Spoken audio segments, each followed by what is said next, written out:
Salutations, Utopians. Hope all is well in your world. Global here. Wanted to talk a little bit about this blockbuster trade that's happening this morning while I'm watching the Big Three in the second game. So glad to see Caitlin Clark back. Um, Lee Yueru just announced she'll be traded to the Dallas Wings. Made a video a couple days ago about her situation in Seattle. It does look like there will be more opportunity, at least for the moment, while the Dallas Wings are without Louisa G and of Germany, and also Tierra McCowan, who also had some problems earlier this year with minutes. But she's more impactful, Tierra, because she actually has been a starter this year and last year for the Wings prior to Paige's arrival. What I really like about this trade also is that it brings some stability, knowing that they've already had 8 different starting lineups in Dallas. So obviously their new coach, who people are not very fond of, they just made the news yesterday. Dejanay Carrington upset about a challenge call that they didn't make, and they end up losing bad yesterday at the last moments to the Vegas Aces without A1 Asia Wilson, reigning MVP.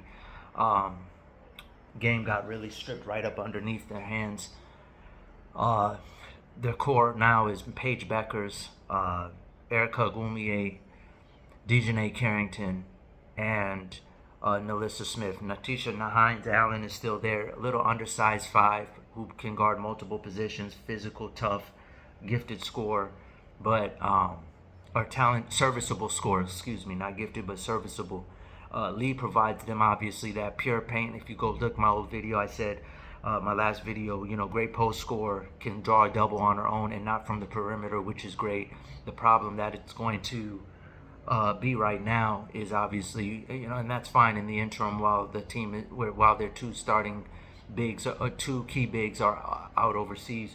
The question becomes Erica Goumier. Quite frankly, she's a high volume scorer. She hasn't been able to get off this year.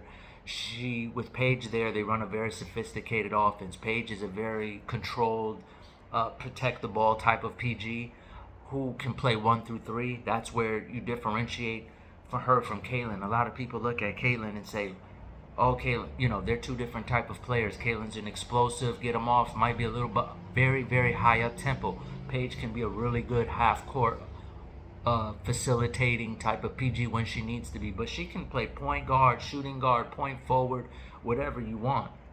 And so the thing that's going to happen right now is they finally got someone else who can really draw a double team in the paint, go get their own. Nalissa Smith can get her own too. She can spot up, hit you off a triple threat, the whole works. But it's just good they got an extra mind over there.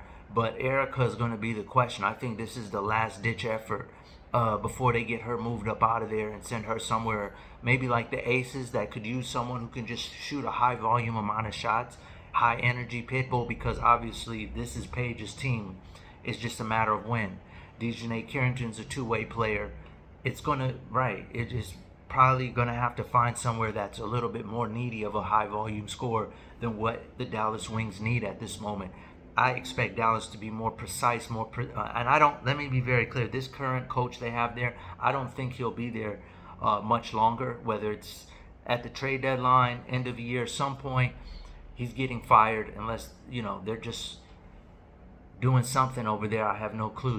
He's like the sacrificial lamb until they're really ready. After this year, they'll probably go and really get the guy they want or gal. But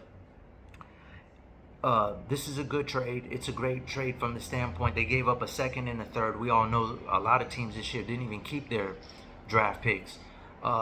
So it's worth a shot, because in theory, if it doesn't work out, you can see they're going to probably parlay Erica and get something that's more complementary to Paige's game. So they can afford to throw these two picks away to Seattle, who now gets cap space and someone who's better suited for what they need. They're 6-4 Seattle, so this is great for them. Dallas is doing terrible right now. Lee has been backed by the Chinese Federation. They expected her to get more minutes. That's why she didn't go overseas this summer. And now she's in a position where the sky's the limit. It's still going to be a battle. It's still a loaded front court, but it does bring a different power dynamic. And it also just kind of wakes up, quite frankly, the power duo of Nalissa Smith and Dejanay. Like, something more is coming if you guys aren't careful. We need to see more. She was very animated about the results from last game, and I think they're trying to shake things up and remind them maybe that there's many reasons for this trade. Put it like that, and I think it's a great deal. The timing is perfect. Lee's in a contract year like so many others, so if this doesn't work out, both parties just walk away. Hope this video was informative, Utopians. I'll try to do better next time. Global out.